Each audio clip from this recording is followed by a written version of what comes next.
Hello, minions and viewers, and welcome to a new episode. The Ars Magic. Wait, this isn't Ars Magic. Duh, it's Thaumcraft. Thaumcraft. Modded playthrough. It's nighttime right now, and the zombies really want in. I mean, you got a problem, zombies? Okay. Well, I wanted to go ahead and show you a few of my researching discoveries. So let's go ahead and check those out. Great wood rot wand core, ascension distillation, and node in a jar. So let's go ahead and learn you guys up. And then I also would like to make some goggles of revealing. Yeah, let's put in our wand. Where is it? There it is. There we go. We got some goggles of revealing. Oh yeah. Now, if I'm not mistaken, it'll show me aura nodes in the environment around me. Now, I still think I need to install in order to scan stuff. Oh crap. Oh, brother. Thomas, where is you?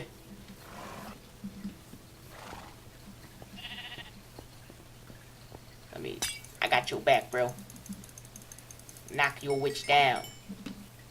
We get a glowstone, hooray. Alright, no, go away, creeper. Go away. No, please! No! Such a huge explosion. I was just about ready to read up on stuff, too. Oh my gosh. The creeper damage on hard is crazy. Alright, put our armors back on. This. We need to get our battle gear back together. Oh my god. Oh, my microphone needs to be moved closer to me so you can hear me a little bit better. That should be good. There. And where's the spear? That was pretty annoying. And then we've got to get our hotbar back in order. Pretty sure I had it this way though. Yep. Get you there. And our food source would normally go there, but we don't really have that much of one. And then Thomas is making some juices for us to give us some good amount of hunger back. So anyway, we got the goggles revealing on. Now it's time to read up on Thaumcraft. Infusion. We could learn about. Infernal furnace. Alright, let's go ahead and just read on what we've learned. Can we what? Just a sec. Yeah, Thomas died due to an evil aura node. God dang it, okay, let's read it. Crafted from great wood logs, this rod has double storage potential, able to store up to 50 V. Cool. Then we've learned about, node in a jar. We make, oh my gosh, that's huge. Water jars have proven themselves capable of storing all manner of mundane and mystical things, and you believe that you've discovered another use for them, trapping aura nodes. By constructing a large version of a jar around a node and enacting the proper mystical formula with your wand, the node will become trapped inside the construct, which will quickly shrink into a more manageable size. The jar can then be safely picked up and moved around, but the initial trapper spell does have a very good chance of damaging the node. The node is also frozen at the state it was trapped and will never again be able to recharge any V it was missing. While trapped, the node is kept suspended and will not regenerate V, nor can be drawn for it. It is possible to free the node from the jar by placing it in the world and clicking on it with a wand. The jar will be destroyed in the process. Okay, cool. And then, the ascension distillation, we need a crucible. You see a future need where you will need ready access to multiple different kinds of aspects, just not primal aspects drawn from your wand. Using basic alchemical principles, you have discovered a way to break down objects and convert them into essentia. The first step in this process requires an alchemical furnace. The alchemical furnace works much like a normal furnace by burning coal to produce heat, but instead of smelting ore into metal, it breaks down objects into a slurry of raw, unprocessed essentia. The next step in the process is to take the essentia slurry and distill it using an arcane alembic. To work, arcane alembics need to be placed on top of an alchemy furnace. The essentia slurry will slowly be drawn into the alembic, and the individual aspected essentia separated out. If the alchemical furnace is being powered by alimentum, the distillation process is much faster. You can stack up to 5 different alembics on top of a single furnace. The essentia can then be extracted out of an alembic using files. And then these are some more craftings. What is this? alchemical construct, and arcane alembic. Alright.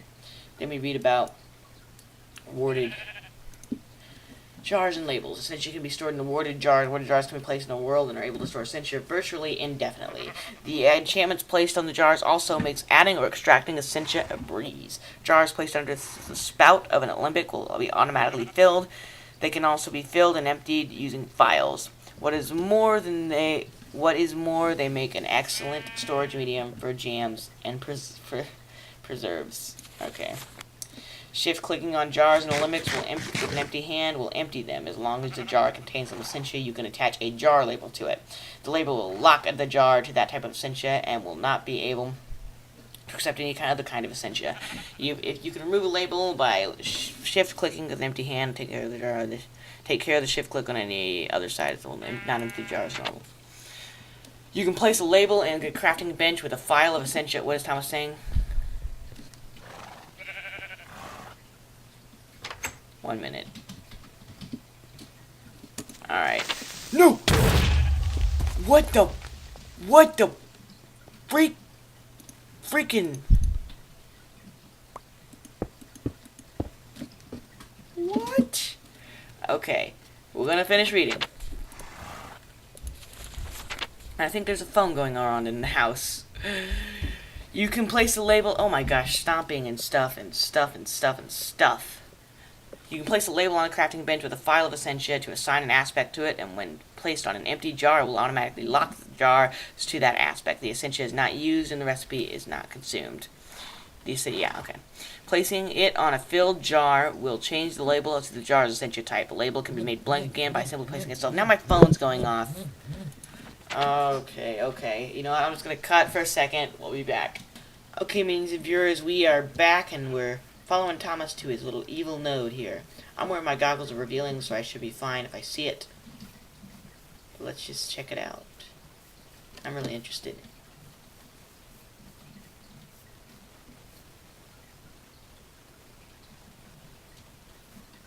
Okay.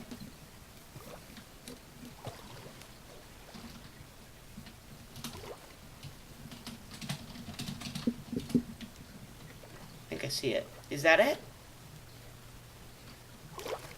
There's a couple nodes around here. Check this out.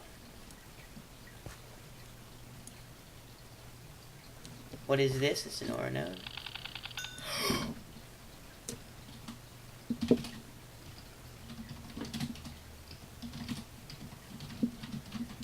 Did you see that? Did you see that?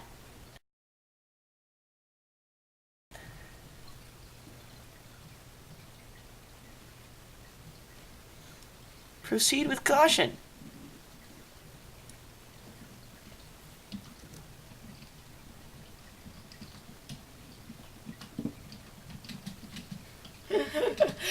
I bet he rage quit.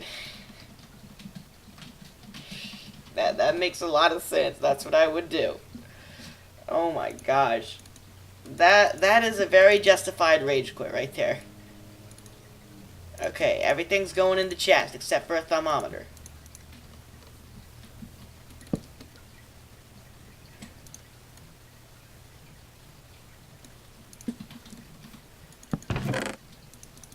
Go in the chest.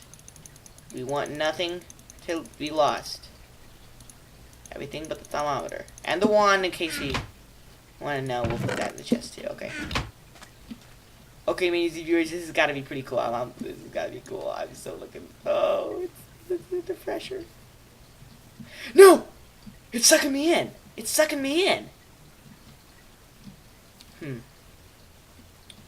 So we have to, I'll get myself some building blocks. Oh, this is so exciting. I love this. Oh, we better put our goggles of revealing. Well, I mean our golden armor up, too. It doesn't have that much left, but might as well put it up and then get some building blocks to work with. So that way we can try to avoid getting sucked in to the best of our capabilities.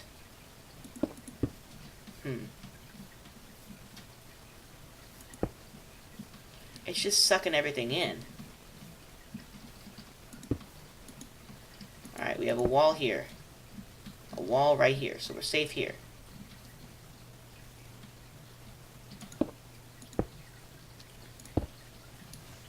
Oh, crap. If we jump here, we get stuck. Okay. Let's keep slowly building up our wall. Oh, we're stuck. Minions and viewers, I'm stuck. I'm stuck. I'm stuck. I'm stuck. Huh. Well, this won't fare too well for us, now will it?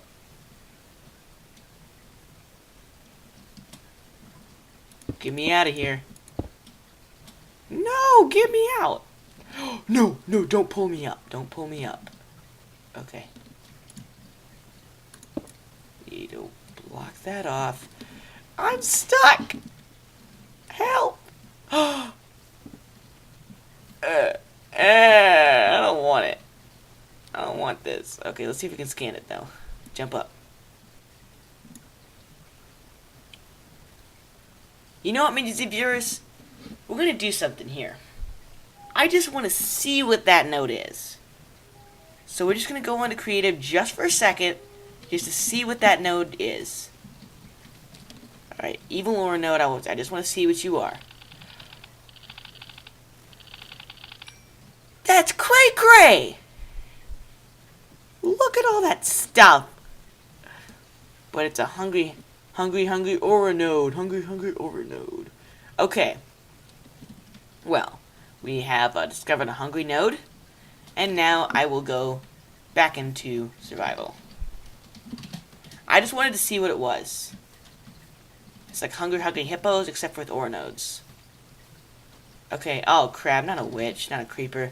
You know what, minions viewers, I think I'll just fight it out until I get back home, and then I will let you know. Yeah, we're gonna leave a lot of holes in the landscape. But anyway, see you then, minions and viewers. Welcome back, minions and viewers. The earlier portion of this episode has been pretty chaotic, I think. But I did a lot of work. As you can see, I sorted all my stuff out into chests over there. Great, and then we still, of course, the hovel down here has got some personal attachment. A creeper blew it up too, so it's pretty crazy down here. Also found some diamonds. We might go to the nether next episode. But anyway, I got a lot of research notes. So I'm going to go ahead and show you guys these real quick. Just in case, you know, you want to see for yourself.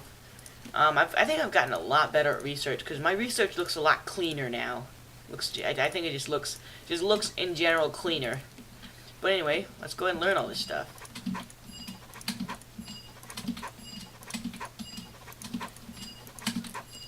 Hooray! Time to read up. No better place to start, of course, than... Ooh, look at this, all these different wands. Let's go ahead and start with some gold wand caps. Capping things off with style. Gold is a far superior focusing agent than iron, and wands capped with this material takes no penalty when used to channel D. Ta-da! That's good, that's good. And then we'll check out... We can take all these wand cores. I bet these just like, they restore like energy of a specific type into the wand. Ooh, thaumium wand core, that'd be good. Oh, look at all this stuff. This stuff, though. I did a lot of research. Alchemical duplication? That's kind of cool. Anyway, magic tallow. Well, that shouldn't be that hard to make. By processing and heating flesh in a crucible, you can create mystical tallow suited for many arcane uses. This tallow can be used to craft candles. It is also possible to craft different colored candles by combining a candle with a dye in an arcane workbench. It's kind of cool. But I want to see what, real quick, if it would be easy for us to do that next episode. We might actually want to do that. Oh my gosh. Magic is in everything. A lot of magic. So let's head back to where we were, and we'll keep on reading up. What is this? Gold transmutation? Huh. Metal trans. Let's do this. So we can make 3 out of 1. But we need to harvest metallum in order to make additional stuff. So we can kind of like add extra stuffs. So native clusters are rare concentrations of metals in its purest form. You've discovered a way to purify and concentrate normal iron ore into a native iron cluster. When smelted, these produced twice the amount of normal iron ingots. That's kind of cool. So, just different stuff we can do with the crucible. We need to go to the Nether next episode. I think we really need to in order to get the stuff that we need to basically a nether rack. We can't really make a night tour unless we have an ever burning flame beneath the crucible. We don't want it to cool down and infusion. Okay, we'll read this. Arcane crafting. Oh my gosh, 40 ordo down there. See that? Costs a lot. Arcane crafting and alchemy can go only so far. Something better is needed to create truly powerful mystical objects. Infusion crafting is the process of infusing a single object with magical energy and the properties of other objects. You could, for example, infuse a stone with air V and a feather, and it would result in a very light stone. That's pretty cool. As is usual with thaumaturgy, things are not quite as simple. To even get started with infusion crafting, there are several things you need: a runic matrix, arcane pedestals, and a ready supply of magic in the form of essentia. Arcane workbench, that's kind of cool. Well, actually, no way, that's not how you make an arcane workbench, it's how you make those pedestals. Once you have your runic matrix properly placed into your structure, commonly known as the infusion altar, you can begin to craft. The central pedestal located under the matrix where the item you wish to infuse will go. You will also need several more pedestals placed around the altar where you can place the blocks and items you wish to infuse into the target object. Lastly, you will need warded jars or similar essentia containers holding the requisite amount of V. Once all is gathered, you can click on a runic matrix with a wand to start the crafting process. During the first stage of crafting, essentia will be drained with, with nearby sources. Crafting will stall if there is insufficient essentia available, something that you do not want, as it will be explained on the following pages. Oh, this is pretty long article. Once all the required essentia has been infused into the target object, the other objects will have their essential essence drained. Only when this is done is the crafting process complete. Infusion crafting is not without risk. The entire process involves forcing vast energies into a single object. Unpredictable things tend to happen. Usually one of the fusion objects gets knocked off the pedestal, or flux gets generated, but more catastrophic events are not unheard of. The longer crafting continues due to unresolved problems like lack of V or dropped items, the greater the chance of something bad happening. Uh-oh. These effects can be reduced by various means. Firstly, you wish to keep the entire fusion structure as symmetrical as possible. Take careful note of where you place pedestals and make sure where they are balanced with each other with other pedestals on the opposite side of the altar. When placing fusion items onto them, you may wish to keep them as balanced as well. Lastly, you may place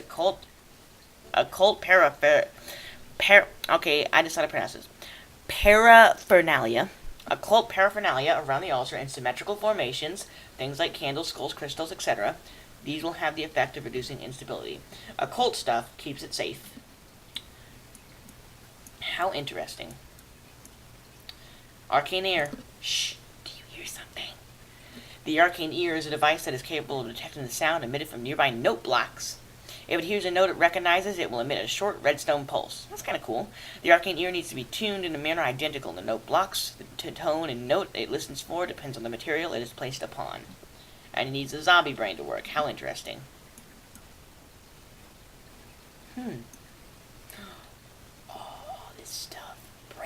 Brain in a jar, of course. Brain in a jar, of all things. And then we also checked out the infernal furnace. By harnessing raw ignis within a furnace crafted with obsidian and nether brick, you have created a highly efficient and fuel-free furnace. So efficient, in fact, that occasionally it will produce bonus materials in the form of nuggets or other items. While this is essentially free, it is also very slow unless the furnace gets a new supply of ignis essentia every now and again. This can be done by placing a jar of ignis essentia within line of sight of the front of the furnace, somewhere within 10 blocks. Luckily, a little essentia goes a long way. It should also be noted that the occasional bit of flux escapes into the environment. Items you wish to smelt needs to be dropped into the top of the furnace and it will be spit out the front. That's kind of cool. Alright, let's just see if there's anything else that we researched or want to research. Let's just look around here.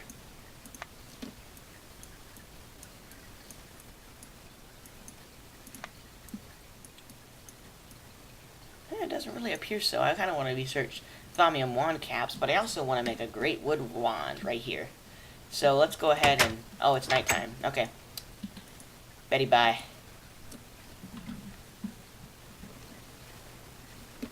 Alright, now we will go and make our great wood wand. Make sure there's nothing following us up. Alright, that looks good. C is going to our Thaumcraft chest.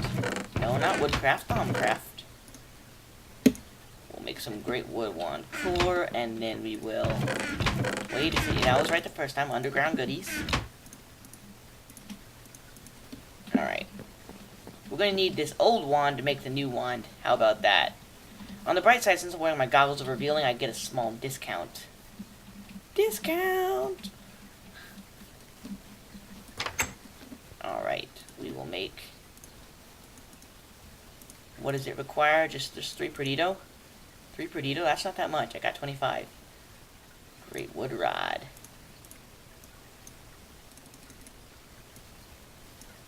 And then this costs a little bit of stuff, but it's all in my budget.